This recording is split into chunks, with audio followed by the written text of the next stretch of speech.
I have been formulating a system and a framework which has enabled me to pick 100x Memecoins, and I want to explain my latest update to this framework in this video, basically explaining to you what I would call the affiliate holder framework. I used this framework to pick Toshi before it went 100x. We also got Bonk in the mastermind that I run before it went about 200x. We got into that at a $10 million market cap. And from catching these memes, there's been a lot of lessons. And just today I was reflecting on my strategy and I had a huge epiphany. And I wanted to put it all into this Miro document and explain it all to you, and you should get a lot of value from this, and it should help you a lot in your picking of meme coins or just really coins in general on picking the ones that are going to make you the highest returns. Let's get straight into it. So in any given coin, all these different people holding it. There's billionaires holding some tokens. There's people who've got $10 to their name holding these tokens. In some coins, there's millions of people who hold them. And so for the price of a coin to go up, what you basically need is you need the holders of the token to convince enough other people to buy it that the price will go up even if those holders, the original ones, sell. So for the price to increase, the holders of the token must be good affiliate marketers to attract new buyers. Because when you think about it, a project can have its own marketing. They can have their own Twitter, their own YouTube. That can only go so far. You actually need the holders to do most of the marketing for you as a project to get the maximum amount of reach. If you look at the reason why most people buy a token, it's not because Solana posted some cool shit on their Twitter. No, it's this guy that I like called John on YouTube made a video talking about Solana, and John is a holder of the token. He's an affiliate marketer. That's where most of the promotional activity happens. Most of the reasoning for someone to buy a token happens. It's from the holder base. And so if the holders of a token can't bring in enough new buyers, the price of the token will fall because eventually these holders will sell. If the price is not going up, they will eventually sell, or eventually a recession hits and ticking time bombs up. There's no more time left to make the price go up. Because crypto is this game where it's a ticking time bomb before the next recession, before the next COVID, before the next stock market crash. We've got this time period where you can pump your token, and then once that happens, they're all fucked. And then you sort of reset with new tokens. If they don't bring in enough holders, the price will fall, the holders will look for an exit. So the valuation of a project, of what it can get to, of how much it can be worth, is determined by how long and how far the holders can affiliate for the project sufficiently. And I want to show you a diagram to explain this. So as you can see here, what we have, this bottom group of people, these are the original holders. These are the OGs. They got into the token early, first supporters. These people are what you would call the foundation of the project. Now, these people could also be the project founders. They could be the VCs, but it's just the first people to get into a project. And the better these people are, the more of these next group of people they're going to be able to attract. So let's say this is the founder, this is the VCs, and this is the early holders. These people are responsible for the growth of the Ponzi. Their marketing, the project building, the promotions they do leads to the next group of people coming in. And if these people are good, then they will also let another group of people in. And so the size that a coin grows to will depend upon how big this inverse pyramid can grow. This is essentially an inverse pyramid Ponzi scheme structure. And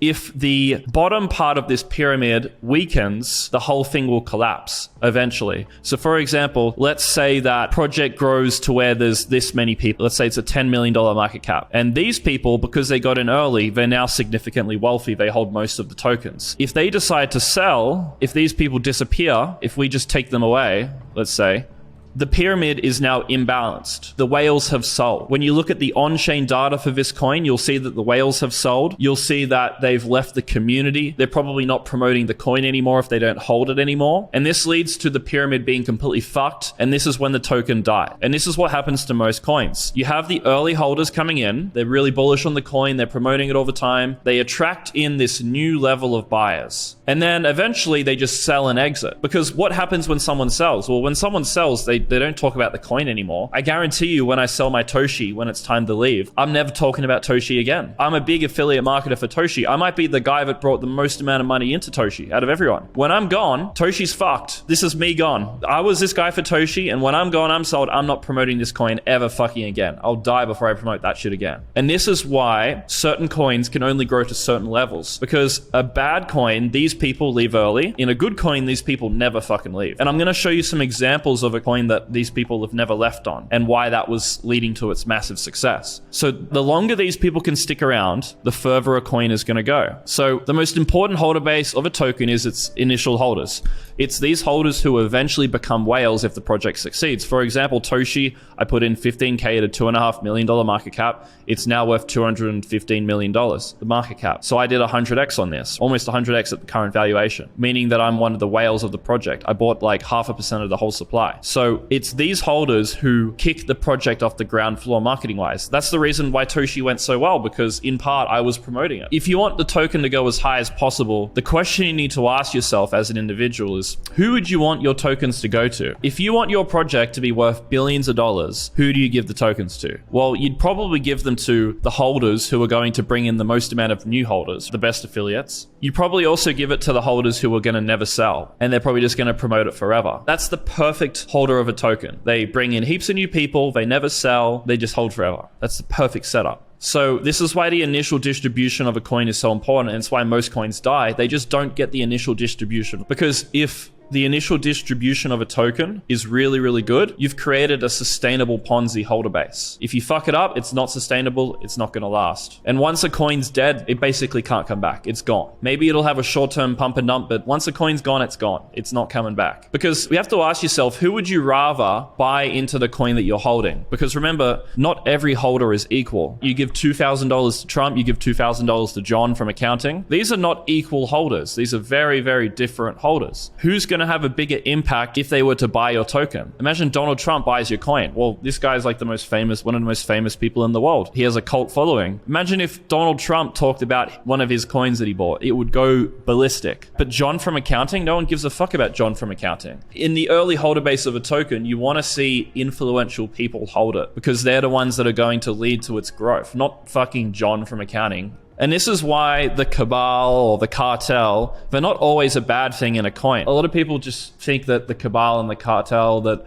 runs these crypto coins is always a bad thing. I don't think it's always a bad thing. I think in a lot of cases when there's these insider groups that launch coins, I think a lot of the time they are nefarious and they are short-term minded and they're just trying to make a quick buck. But there is some coins where they were launched by the cabal or cartel, however you want to call it, and they've gone on to see massive success. And you as a investor have to be able to learn to spot the difference between a coin which has that good or bad cartel behind it. And it's basically just about looking at what are their intentions. So for example, something like Brett is a very contentious, controversial coin, because you got guys like Crash who are promoting it, who people think that it was launched by the cabal and that they hold most of the supply. And a lot of these things are probably true. But the fact, if they were true, it's not even a bad thing. Because if you look at the price performance of Brett, it's been performing massively. Why is this? Well, Crash is like the best affiliate marketer that you could ever have for a token. If you have Crash on your team, your coin's going to succeed, because this guy doesn't sell and he attracts infinite amounts of buyers of the token. Now, obviously, you have to have more than just people who can promote your coin. You have to actually have a coin that has the narrative, it's on the chain, timing. There's a lot of different things that go into a coin's success. For example, Brett, it's not just the fact that Crash promotes it. It's also the fact that Pepe has been pumping, and so Brett is the catch-up trade. It's the fact that it's launched on the base chain, so it taps into the base thesis of the 100 million users. We've also got the fractal of what meme coins went to in the past cycle, so you can use that as a benchmark, how much Brett can go up. And the timing of where we are in the cycle, we're in the period where we're in a bull run. So there's a number of different components here that have gone into, for example, the Brett token, which have led to its success. One big part being that you've got Crash promoting it, and that it's a sort of a cabal token where maybe there is a small group of people who hold most of the tokens, and that's a good thing because they have good intentions. They want this coin to get to 10 billion, and that's why it's been performing so well. The people who are early holders aren't selling, or only selling small amounts, and they are heavily promoting it even as it gets into the $1 billion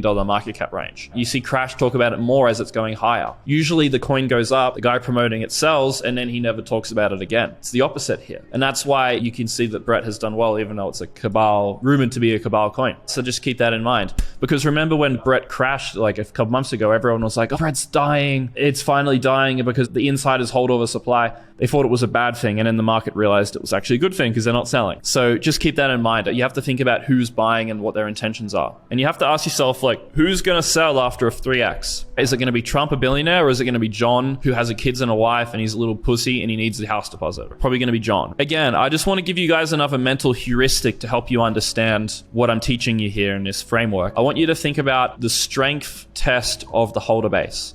So imagine there's 10 dudes holding this token early. 1, 2, 3, 4, 5, 6, 7, 8, 9, 10, 11. Okay, 11. And this is the launch valuation, and this is the token going up to $1 billion market cap. On the journey from 0 to billion, people sell. These people here are going to sell. Now, what you have to do is you have to think to yourself, how many of these early holders do I think are going to sell this token on the journey to $1 billion? For example, with Brett, it hit $1 billion. I don't think many of the early people who got into Brett have sold. The KOLs, the insiders, I don't think they've sold. But for some tokens, if it was to ever get near this valuation, they would have sold everything. For example, a common thing that happens in crypto is that a coin will do a VC round, and the influencers will get cheap tokens or free tokens, and all they have to do is talk about the coin. Or they just have to say that they're an advisor. Now, a lot of the times, the influencers don't give a fuck about the coin, and they just want to sell it as soon as they can. They have a 3-month cliff lockup, and then they have vesting, and then they sell. So a lot of the time, the token doesn't even have to really go up much. The influencers will sell it as soon as they get unlocked. And that's an example of a bad initial holder base, and that's why most of these VC coins don't perform well, because the initial distribution, they've fucked up. So as a mental heuristic, think about this. If the coin was to get to $1 billion, how many affiliates did you lose? How many people holding the token early sold? Because remember, every time a holder sells everything, they're never going to talk about that coin again. So you've just lost an affiliate. You've lost one of these guys. So your pyramid gets weaker. And I just said that here. Remember, each seller is an affiliate marketer lost. They will no longer talk about the coin. Typically, whales are the best affiliates, which is why whale wallet selling is super bearish. So for example, with some coins, you'll see that the early buyers who are now whales are selling their tokens. That's bearish because obviously it looks bad on chain. Oh shit, the whales are selling. If people see that, they're probably not going to buy. But also, if the whales are selling, they're not going to talk about the coin more. Because remember, everyone tells you when they buy, but no one tells you when they sell. Because by the time they've sold, they're not talking about that coin anymore. So let's compare a poor distribution to a good distribution to give you a real life example. So if the tokens are not well distributed, the early holders are just dead weight. And by dead weight, I mean the early holders don't even really talk about the coin. They're not talking about it on Twitter. They're not engaging in the community. They're just getting tokens or buying the tokens and doing nothing with them and just hoping and praying that it goes up.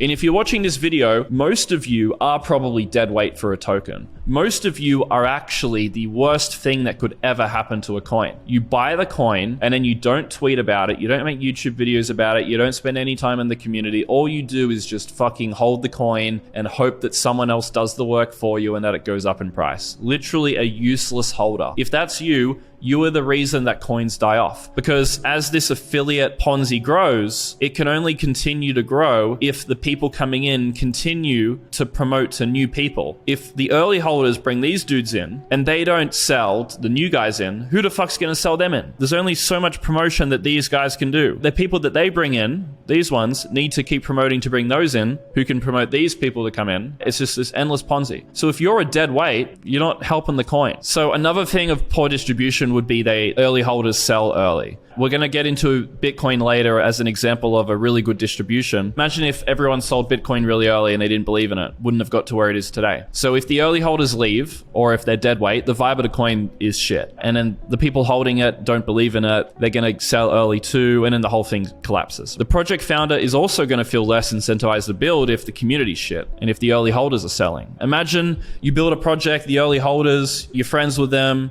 and then the early holders one day say, hey bro, sorry, I know you've been trying to build this coin, but it's time for me to leave. I 10x'd my money. Bye. And then building the project, like, what the fuck? My bro, John, who I gave these tokens to early, just left me. Why the fuck do I want to keep building this thing? I don't really want to anymore. So early holders selling also looks bad on chain, making new investors less likely to buy. That's another part of it as well. That's a shit distribution. That's what you don't want to see in a coin. Let's talk about what you do want to see. So if the token's well distributed, the early promoters, they're promoting hard. They're not selling, and they just keep promoting the coin even as the price is going up. Now, because the early holders are working for their bag and they're sticking around, the vibe of the coin is strong and it's only getting better. And it gives the rest of the holder base, the later holders, more conviction in what they're holding. They believe in it, they're less likely to sell. The project founder also feels more incentivized to keep building because the early holders are sticking around, everyone's winning. Woo! Everything's going good. While everything's going good, everyone's happy. This is also why I believe that most of the economies around the world has inflation, because if the price of everything goes up, you're making more money, the value of your stocks is going up. Even if you aren't making real gains, the fact that it feels like you're making money actually creates a more positive sort of society-wide feeling of how the world's going than if there was no inflation. Because if there was no inflation, the stock market would actually not be going up that much, really. Especially once we hit a population growth cap, the stock market doesn't really have much of a reason to go up unless there's inflation. So you think about the concept of inflation as a whole. Inflation makes things go up even if they're not really going up, but it makes humans around the world feel better about themselves because they feel like they're getting wealthier, even if they're not. And it's the same sort of thing that you're trying to create with a coin. You need to create that vibe of that everyone's winning together. We're all making money. This is a great coin. We're all going to get rich. Hold this thing. That vibe is what leads to a project's success. And it's what keeps the founders building. Early holders holding as price rises makes the coin look good on chain, making new investors more likely to buy. So if you see a coin that's gone up 20x, it's now retracing, and you see the early holders are holding strong, and someone that looks at the on-chain data, you're probably going to buy that token. If you see that the coin's gone 20x, it's retracing, whales sold, probably not going to buy that. Let's look at Bitcoin as an example. People bought it at like 10 cents. Now it's worth 60, 70, well, I don't even know how much it's worth, like 69K at the moment. How can Bitcoin create billionaires and they still don't sell? This is an example of the best initial distribution that any crypto has. You have to think about the fact that when Bitcoin came out, the only people buying it were fanatics. They were cryptographers, people interested in supporting and existing in a new financial system that was not controlled by governments, that they held money and it couldn't be taken away from them. They didn't have to suffer the consequences of rapid inflation and monetary debasement, all this blah, blah bullshit. But those people finding Bitcoin back then were fanatics. And what fanatics do is they do extreme things like making $1 billion on a crypto and not fucking selling it. For example, one of the fanatics, Andrew Lee, he bought Bitcoin famously at $1, and he has been holding most of it ever since. He's also still just massively in the crypto space. He's building things like a crypto newsletter, this decentralized certificate. So basically, he's building a bunch of cool shit. He's building a DEX. I think this is a privacy DEX from memory. Basically been created into a billionaire from this, and he still exists. He's still promoting Bitcoin. He has it in his bio. This is an example of what type of an early holder you got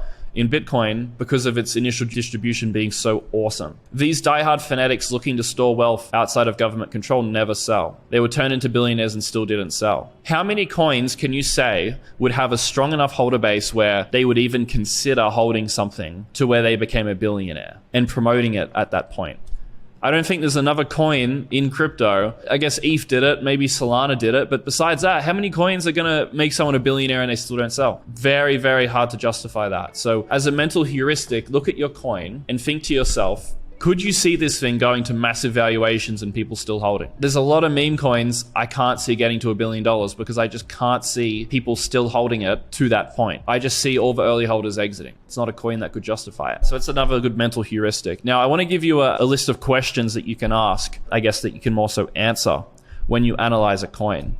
So you have to ask yourself, who's holding it? What's the list of Twitter and YouTube influencers that are supporting the coin? Whenever you find a coin, you should look at that. Go to Twitter, type in the cash tag of the coin like Toshi, and look at who's talking about the coin. How much influence do they have? How many coins are they holding? How big do you think their stake is? Can you find their wallet on chain? Can you see how much they actually have? How strong does their conviction sound in this token? And do these affiliates spend much time in the community? If you have a guy on Twitter who's talking about a coin, but he's not really involved with it, he just talks about it, that's not the strongest level of affiliate. The strongest level of affiliate is a guy who talks about the coin who's actively in the community, because it shows that he has an attachment, an involvement in the project beyond just talking about it on Twitter. And that means they would be more likely to not sell. How strong are the influencers' affiliate skills? So for example, if you buy I guess in hindsight, you see Crash talking about Brett. You go, holy shit, I should probably look into Brett because it has like the best affiliate behind it ever, Crash. That would just be in hindsight, you could have seen that. Can they attract tons of new holders? Early holders selling as price rises or holding strong. So that's an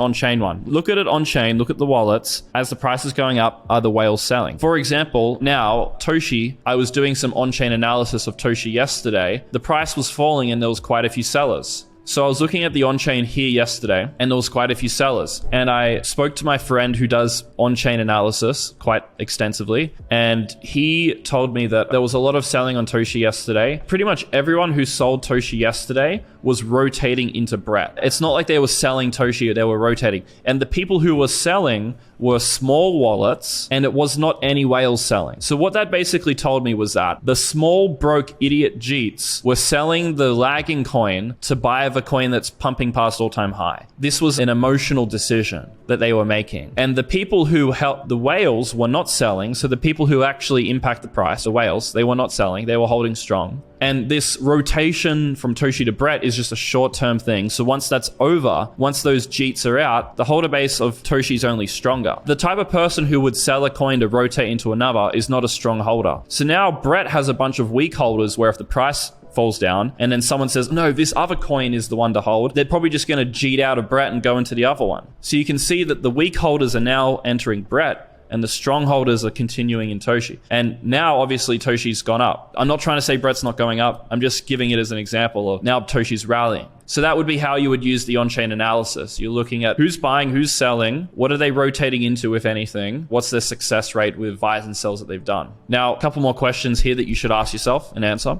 How many smart money wallets hold the token? Pretty simple. You can use Nansen for this. There's a bunch of other platforms that let you see this. How smart or high quality is the conversation in the Telegram and Discord? So for example, if you go into the Monad Discord, very, very high quality conversation, that's what you'd want to see. And that's the type of token that can get to a multi-billion-dollar valuation. Is there cult vibes from the community? I've covered this extensively in the past, but cult vibe is a really, really strong indicator of projects' future success because everything we just talked about in terms of how you want the holders to be, never selling, always promoting, that's a cult vibe. The same thing. Just to summarize everything quickly, I just explained to you the affiliate holder framework of how you can spot 100x meme coins by understanding who the holders are, how the token was initially distributed, and how it looks on chain. I just explained all of this stuff to you. Now, understanding this and actually being able to apply it and find these coins, it's very different. So if you'd like to have someone apply this knowledge for you and work for you to find these coins so you don't have to find them yourself, then you might be interested in joining my mastermind. You can go out and try to apply what I've taught you yourself, or you can just follow my application of it and get told exactly what I'm buying, when I'm buying it, and you can just copy what I'm doing. And it was the process that took me from 5K to 7 figures and beyond, actually nearing 8 figures now. I should probably update the website. But anyway, if you'd like to have it done for you, you would join the mastermind. Would like to do it yourself, then you can apply this information yourself. So thank you guys for watching the video.